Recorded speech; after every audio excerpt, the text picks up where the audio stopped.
En el Antiguo Testamento, busque el libro de Nehemías. Y quiero que notemos lo que considero el versículo que marca la pauta para todo este libro. Vamos a ver Nehemías 2:20. Y luego regresaremos al comienzo del libro. Y me gusta mucho Nehemías 2:20 porque tiene mucha aplicación para nosotros hoy en día. Dice así: y en respuesta les dije, el Dios de los cielos nos prosperará, y nosotros sus siervos nos levantaremos y edificaremos. ¿No le parece estupendo este versículo? El Dios de los cielos, Él nos prosperará, y nosotros, sus siervos, nos levantaremos y edificaremos. Ahora regresemos al capítulo 1 de Nehemías. El título del mensaje de hoy es ¿Cómo convertir problemas en posibilidades? ¿Alguno de ustedes tiene problemas? Si los tiene, felicitaciones, porque los problemas son en realidad oportunidades disfrazadas. Y usted necesita aprender que Dios quiere que vea sus problemas como algo potencialmente bueno y que vea sus adversidades como oportunidades. Un cristiano no es alguien que ve una dificultad en cada oportunidad, sino lo contrario, ve una oportunidad en cada dificultad. Al estudiar el libro de Nehemías o cualquier otro libro de la Biblia, si usted quiere entender la palabra de Dios, hágase las siguientes 3 preguntas. Primera, ¿qué significó entonces? O sea, que debe estudiar el contexto histórico. Segunda, ¿qué significa ahora? O sea, toma lo del pasado y lo ubica en el presente. Tercera, ¿qué significa para mí personalmente? Si usted estudia la Biblia de esta manera, la palabra de Dios se volverá vida en su vida y será un libro de vital importancia para usted. De esa manera vamos a estudiar Nehemías. Lo que significó entonces, lo que significa hoy y lo que significa para nosotros en forma personal. Y ya sea que corporativamente o individualmente busquemos el transformar problemas en posibilidades, vamos a descubrir que Dios tiene un maravilloso plan para nosotros. Hay 3 pasos de preparación si deseamos hacer algo significativamente glorioso en el nombre de Jesús. 3 pasos para alcanzar el máximo potencial. Primero, visualizar. Nehemías 1, los 3 primeros versículos. Palabras de Nehemías, hijo de Acalías. Aconteció en el mes de Kislev, en el año 20, estando yo en Susa, capital del reino, que vino Anani, uno de mis hermanos, con algunos varones de Judá, y les pregunté por los judíos que habían escapado, que habían quedado de la cautividad, y por Jerusalén. Y me dijeron, el remanente, los que quedaron de la cautividad están en gran mal y afrenta, y el muro de Jerusalén derribado, y sus puertas quemadas a fuego. Trasfondo. El profeta Nehemías está en Persia, y ha visto a ciertos hermanos que habían estado recientemente en Jerusalén. Recuerde que en ese entonces no había radio, ni televisión, ni periódicos, ni teléfonos celulares, ni internet, como ahora. Nehemías quería tener noticias de su gente, de su ciudad, en qué condiciones estaban. Querían visualizar lo que sucedía con ellos y le informaron. Yo estoy seguro que con lágrimas en los ojos le dijeron, oh, Nehemías, te será difícil creer la degradación, la desolación, el peligro y la pobreza en que ha caído la ciudad. Sus hermosas puertas de acceso han sido quemadas. El muro ha sido destruido. Las calles están llenas de hierba mala y basura. La gente está desanimada, viviendo en pobreza y padeciendo hambre. Y Nehemías pudo visualizar este trágico cuadro. Una gran parte del libro de Nehemías es el relato de la reconstrucción del muro de Jerusalén. Ahora, ¿qué significa para nosotros hoy en día la reconstrucción del muro de Jerusalén en el Antiguo Testamento? Verá, el muro para nosotros hoy es algo simbólico. Muros o paredes significan protección y separación. Hablan también de conservación y de la gloria de Dios. En la Biblia, el muro, especialmente alrededor de la ciudad de Jerusalén, tiene un significado simbólico. Es una manifestación de la gloria de Dios, de la salvación provista por Dios, de la protección de Dios sobre su pueblo. Pero el muro estaba destruido. ¿Qué significa eso para nosotros en nuestros días?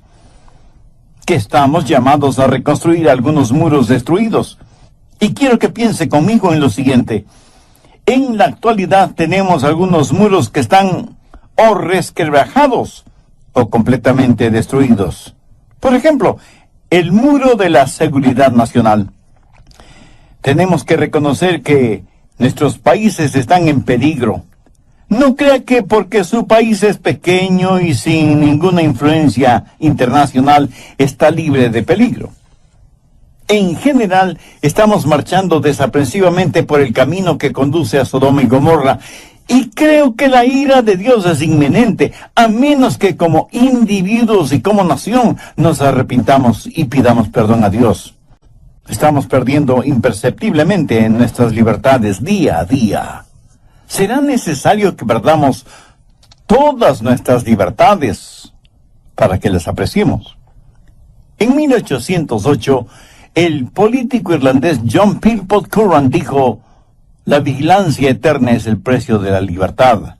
Pero nos hemos olvidado de estar vigilantes porque nos hemos olvidado de Dios. ¿Cuál es el resultado de esto? Pues solo mire a su alrededor. Estamos viendo el colapso de la moralidad, la desintegración de la familia, el nivel del crimen ha alcanzado cifras escalofriantes y estamos viviendo en el siglo más sangriento de la historia humana. Este es el fruto que estamos cosechando, porque nos hemos olvidado de Dios. Ahora escuche atentamente lo que voy a decir. Aunque en la actualidad no se hable mucho del comunismo, eso no quiere decir que ha desaparecido. No, está agazapado en las sombras, porque tiene la firme convicción de que ellos conquistarán nuestro país sin disparar un solo tiro. Creen que caeremos en sus manos como fruta pasada de madura. Y quiero que sepa lo siguiente acerca del comunismo. Muchos jóvenes no aprenden en los colegios o universidades el peligro que representa el comunismo, porque contrario a la opinión popular, el comunismo no es primordialmente un partido político ni una teoría económica. Es una forma perversa de religión que tiene a Carlos Marx como su Mesías y como Biblia, el libro El Capital, que él escribió. Y es una religión con énfasis misionero. Sus misioneros van por todo el mundo predicando que Dios no existe. Y tienen que hacer esto porque si no lo hacen, su plataforma se vendría al suelo. El comunismo es una religión impía. Verá, una vez que se niega la existencia de Dios, entonces el ser humano ya no tiene ninguna importancia. El hombre no es más que materia en acción. No es alguien hecho a la imagen de Dios. Y como no es más que una máquina sofisticada, puede ser exterminada. Por eso no es extraño que este mismo momento en algunos países dominados por un comunismo extremista, miles de personas estén siendo asesinadas, porque el comunismo es indescriptiblemente inmoral en todos sus caminos. Y si es que el ser humano no es más que ser un animal, no debe extrañar a nadie que el comunismo trate a las personas como animales. Alguien dijo que el plan comunista para conquistar nuestros países es el siguiente: cercamiento externo y demoralización interna, más chantaje termonuclear para obtener una rendición progresiva. Y eso es exactamente lo que está pasando. Estamos rindiéndonos, renunciando a nuestras libertades morales y éticas día a día, paso a paso, camino hacia atrás, cumpliendo inocente o tontamente con la consigna comunista. Lo que muchos no comprenden es que el comunismo es una idea, una filosofía que no se puede eliminar con una bala. Lo único que puede vencer una idea es otra idea superior. Y esa idea superior no es el capitalismo, sino el cristianismo. La única cosa que podrá vencer a una impiedad militante será una piedad militante. Dicen que el promedio de existencia de una civilización es de 200 años y que las naciones comienzan a sucumbir y las murallas de defensa derrumbarse en 9 ciclos. Primero, de la esclavitud a la fe espiritual. Segundo, de la fe espiritual al coraje, la osadía. Tercero, del coraje a la libertad. Cuarto, de la libertad a la abundancia. Quinto, de la abundancia al egoísmo. Sexto, del egoísmo a la complacencia. Séptimo, de la complacencia a la apatía. Octavo, de la apatía a la dependencia.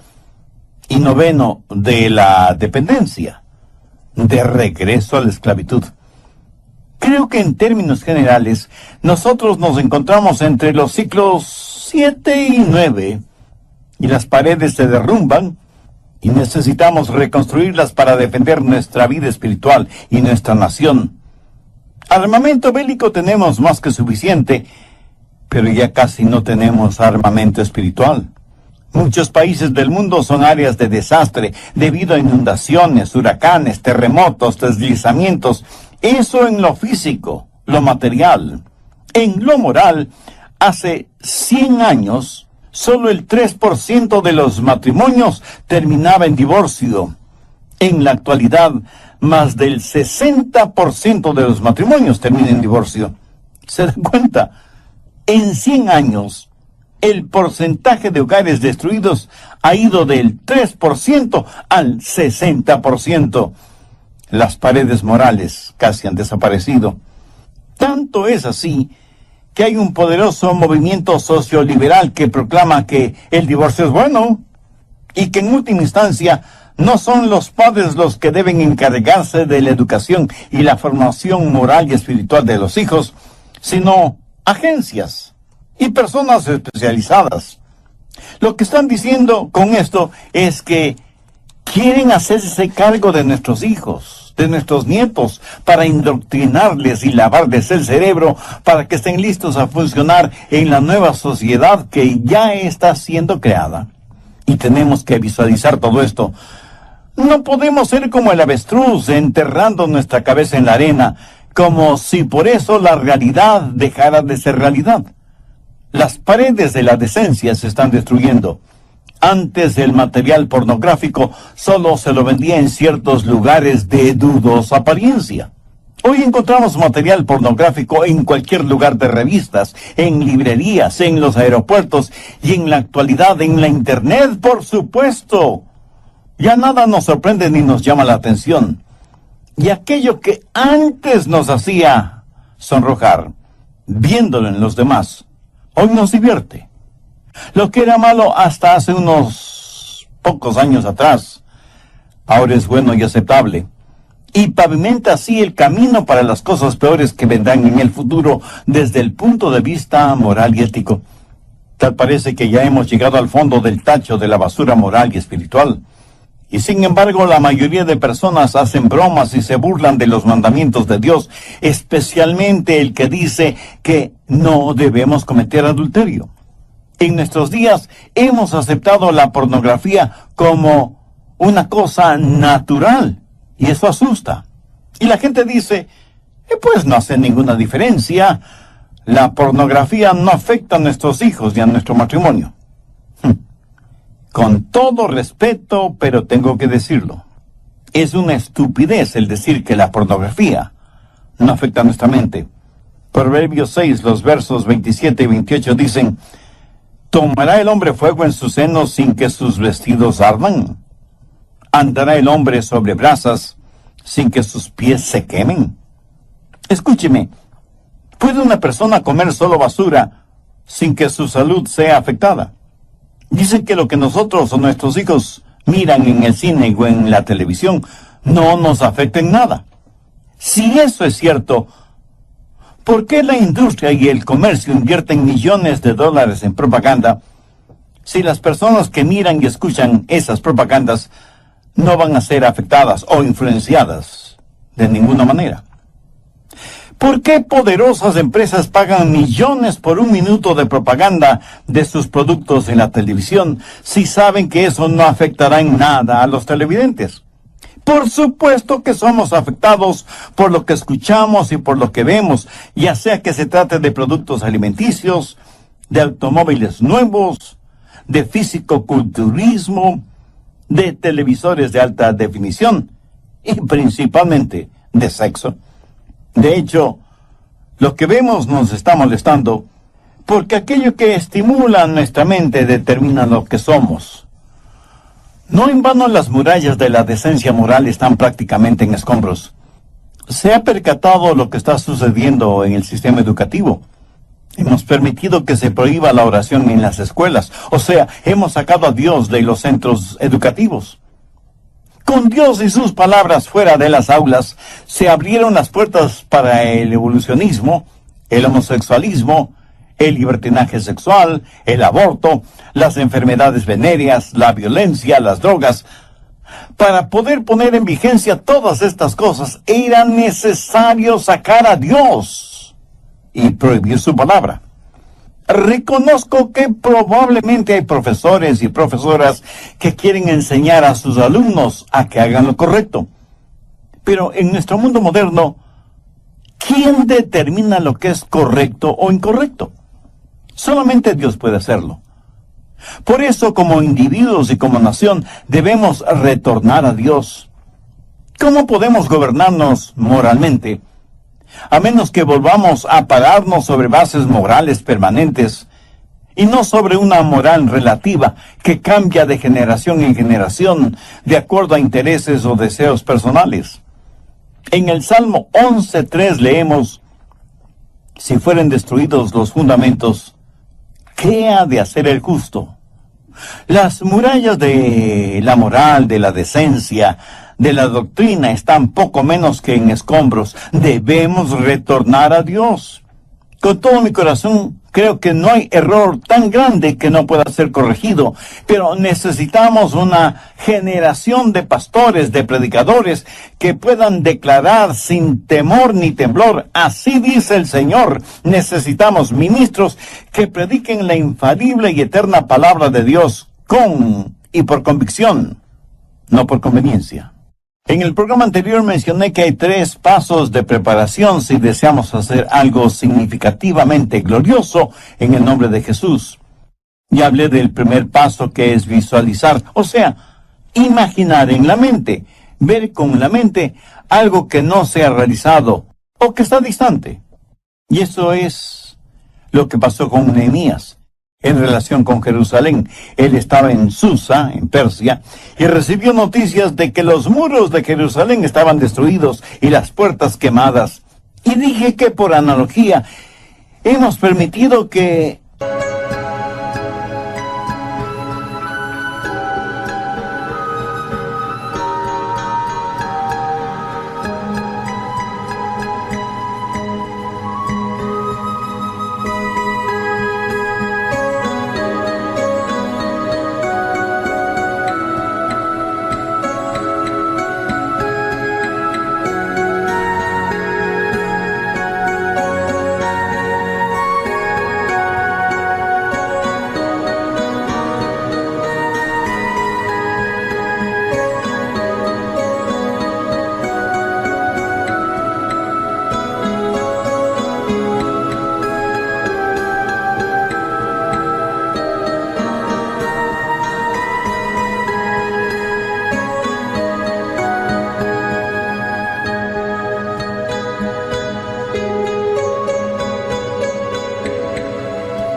nuestros muros de moralidad y decencia sean destruidos poco a poco, permitiendo que un liberalismo teológico y doctrinal se infiltre en las iglesias.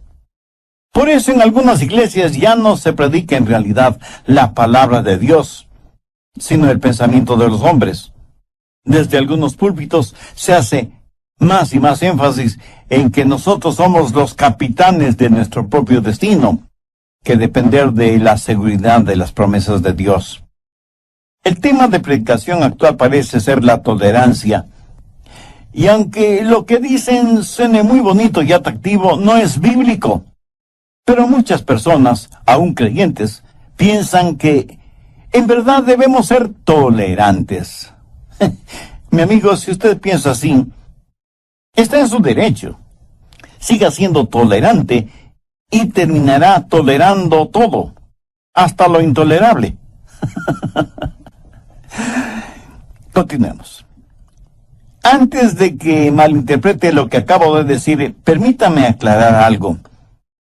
No digo que no debemos amar a las personas como individuos, quien quiera que sean, donde quiera que estén, cualquiera que sea su filosofía, o su credo, o su raza, o su color.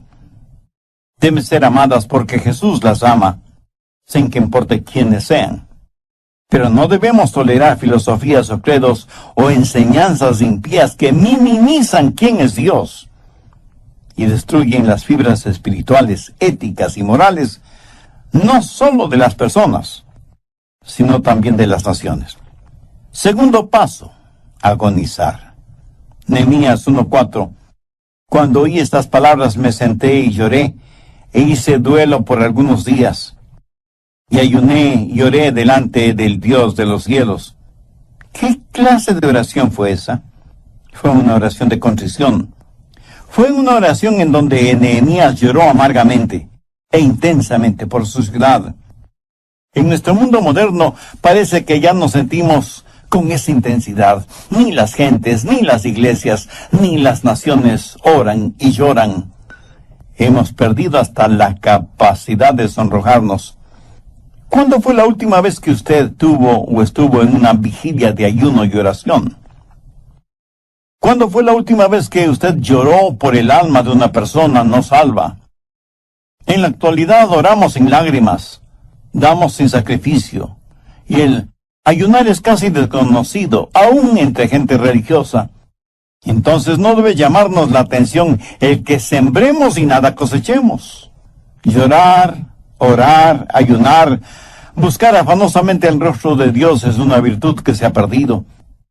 Y no hay forma de regresar a Dios a menos que comencemos a orar con contrición, con quebrantamiento interior. Pero la oración de Nehemías no solo fue de contrición, sino también de confesión. Mire lo que dice en el verso 6. Esté ahora atento tu oído y abierto tus ojos para oír la oración de tu siervo, que hago ahora delante de ti día y noche, por los hijos de Israel, tus siervos, y confieso los pecados de los hijos de Israel que hemos cometido contra ti. Sí, yo y la casa de mi padre hemos pecado. Esta confesión en oración fue nacional y personal. Nehemías dijo, Israel ha pecado y yo he pecado. Amigos que me escuchan, debemos orar por nuestras ciudades, nuestros países. Debemos arrepentirnos en forma nacional. Pero esto no nos será posible, a menos que primero nos arrepintamos en forma personal. Veamos los versos del 8 al 10. Acuérdate ahora de la palabra que diste a Moisés tu siervo, diciendo, si vosotros pecareis, yo os dispersaré por los pueblos, pero si os volviereis a mí, y guardareis mis mandamientos, y los pusiereis por obra, aunque vuestra dispersión fuere hasta el extremo de los cielos, de allí os recogeré, y os traeré al lugar que escogí para hacer habitar allí mi nombre.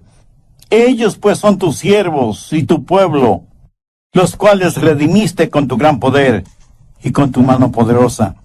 Mi amigo, la oración no es para cambiar los designios de Dios, sino más bien pidiendo ayuda para cumplir su voluntad. Encuentre una promesa de la palabra de Dios que significa algo que Dios quiere que usted haga y póngase a hacerla, póngase en acción. La oración de Nehemías fue una oración de contrición, de confesión, de confianza y de entrega. Veamos el verso 11.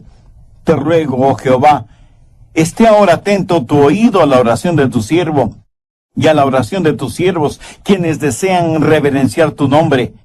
Concede ahora buen éxito a tu siervo, y dale gracia delante de aquel varón, porque yo servía de copero al rey. Nehemías tenía un trabajo muy importante. Era copero de este rey.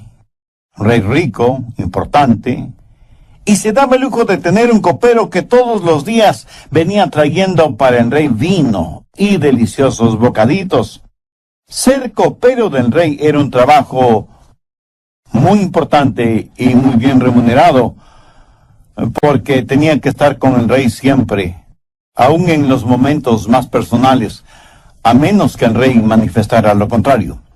Por lo tanto, Nehemías estaba ajeno a la pobreza, a la degradación y a la destrucción detrás de las murallas de Jerusalén.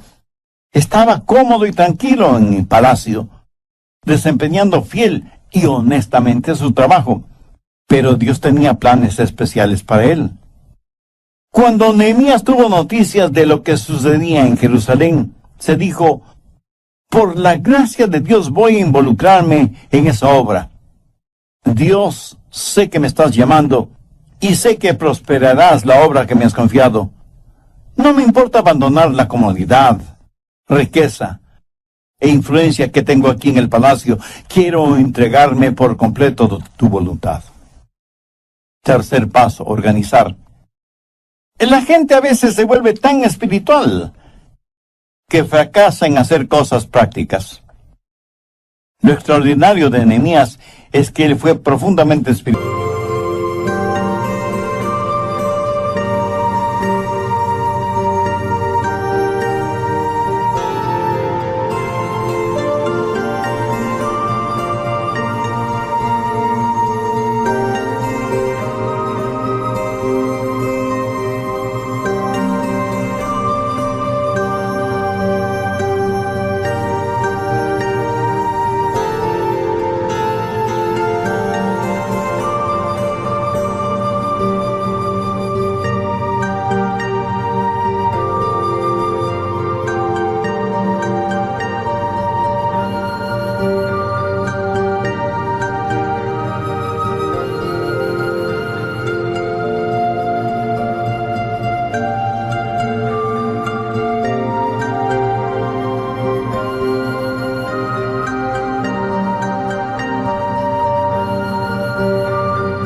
E intensamente práctico. Y cuando Dios comenzó a moverse en el corazón de Nehemías y él supo de las murallas destruidas de Jerusalén y de las necesidades de su pueblo, su mente comenzó a trabajar y a desarrollar un plan guiado por los pensamientos de Dios. Cuando como cristianos en forma personal o como iglesia en forma congregacional hacemos planes, debemos empapar y saturar nuestros planes en oración para asegurarnos de que no son en realidad nuestros planes, sino los planes de Dios. A algunas personas no les gusta planificar.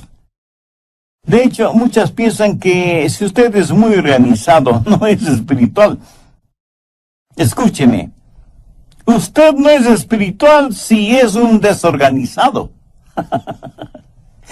Porque Dios es un Dios muy práctico. Y Él dice que todo debemos hacerlo decentemente y en orden. Veamos Nehemías 2, versos del 1 y 2. Sucedió en el mes de Nisán, en el año 20 del rey Artajerjes, que vine delante de él, tomé el vino y lo serví al rey. Y como yo no había estado triste en su presencia antes, me dijo el rey, ¿por qué está triste tu rostro? Pues no estás enfermo. No es esto, sino quebranto de corazón. Entonces temí en gran manera. ¿Por qué Nehemías estuvo temeroso de estar triste? Porque ningún copero o ningún siervo del rey se hubiera atrevido a venir ante un rey oriental con un rostro triste, porque es...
entristecería al rey. Por lo tanto, estar triste delante del rey era imperdonable y el castigo era la muerte. Por eso Nehemías tuvo temor. Y el rey le dijo, tú no estás enfermo, entonces, ¿por qué estás triste? Nehemías tenía una carga sobre su corazón que no podía ocultar, y la tristeza que tenía en su corazón se reflejaba en su rostro. Pero Nehemías había orado y había buscado el rostro de Dios. Verso 3. Y dije al rey, para siempre viva el rey. ¿Cómo no estará triste mi rostro cuando la ciudad casa de los sepulcros de mis padres está desierta y sus puertas consumidas por el fuego? Me dijo el rey, ¿qué cosa pides? Entonces oré al rey de los cielos. ¿Cree usted que Nehemías respondió lo primero que se le ocurrió? De ninguna manera. Él había estado planificando por 4 meses. Él sabía exactamente lo que quería. Y él le pidió al rey 3 cosas que nosotros también necesitamos pedir a nuestro rey de reyes. Primero, el permiso de un rey terrenal. Escuche, no era el rey terrenal el que estaba dando el permiso. ¿No sabe usted que los reyes terrenales están controlados por el rey celestial, el rey de reyes? La Biblia dice que el corazón del rey está en manos del Señor, y como ríos de agua, lo dirige como él quiere. Segundo, pidió la protección del rey. Verso 7. Además, dije al rey, si le place al rey, que me den cartas para los gobernadores al otro lado del río, para que me franqueen el paso hasta que llegue a Judá. Nehemías le está diciendo al rey que al viajar y cruzar fronteras, muchos le preguntarán quién es él y qué autoridad tiene. Por eso le solicita documentos oficiales que prueben que tiene el permiso del rey Artajerjes. En otras palabras, Nehemías le dice al rey, Rey, quiero tu protección. Amigo, ¿no le da gozo el saber que como hijo de Dios, usted tiene la protección del Rey del universo? ¿No le fascina y emociona el saber que todas sus promesas están en la Biblia? ¿No le parece maravilloso el que Él nos haya dado autoridad? Jesús nos ha dado autoridad sobre el poder del enemigo, porque Él mismo dijo, toda potestad, o sea, autoridad, me es dada en el cielo y en la tierra, por tanto, id y haced discípulos a todas las naciones, y yo estoy con vosotros todos los días hasta el fin del mundo. Tercero, solicitó la provisión del rey. Veamos Nehemías 2:8. Y carta para Asaf, guarda del bosque del rey, para que me dé madera para enmaderar las puertas del palacio de la casa, y para el muro de la ciudad, y la casa en que yo estaré. ¿Qué está diciendo? El rey, para lo que es necesario hacer y construir, se requiere una buena cantidad de materiales. Ahora, note con mucho cuidado lo que Nehemías dice al final del verso 8. Y me lo concedió el rey, según la benéfica mano de Dios sobre mí. ¿Lo ve? El rey Artajerjes solo fue un instrumento en las manos del rey de reyes. Anote al margen Proverbios 21:1. Como los repartimientos de las aguas, así está el corazón del rey en manos de Jehová. A todo lo que él quiere lo inclina. Escúcheme, hasta que usted no vea, por así decirlo, la carga que el Señor le ha dado y agonice frente a esa responsabilidad y confiese sus pecados y entregue en forma total su ser a la voluntad de Él, usted no tiene el derecho de organizar nada o empezar nada. Usted debe ser capaz de decir, Dios, solicito tu permiso, quiero tu protección y necesito tu provisión, porque estoy listo para la labor. Ahora, yo no estoy hablando de construir un edificio, estoy hablando de construir una vida, de construir una familia, de construir buenas relaciones interpersonales. Ya es tiempo de que los hijos e hijas de Dios empiecen a actuar como eso, como hijos e hijas de Dios. La Biblia dice que los hijos de Dios harán cosas extraordinarias. Yo pido que usted sea ayudado por Dios, para que Dios le ayude a usted, para que Dios me ayude a mí, nos ayude a nosotros a entender lo que esos acontecimientos significaron entonces, lo que significan ahora y lo que significarán para nosotros en forma personal. ¿Qué es lo que Dios le está enseñando a usted, a mí, ahora mismo, en el lugar en el cual Él nos ha puesto? Que ya es tiempo.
Tiempo de que sintamos ansiedad y hasta desesperación por realizar la labor que Dios nos ha dado.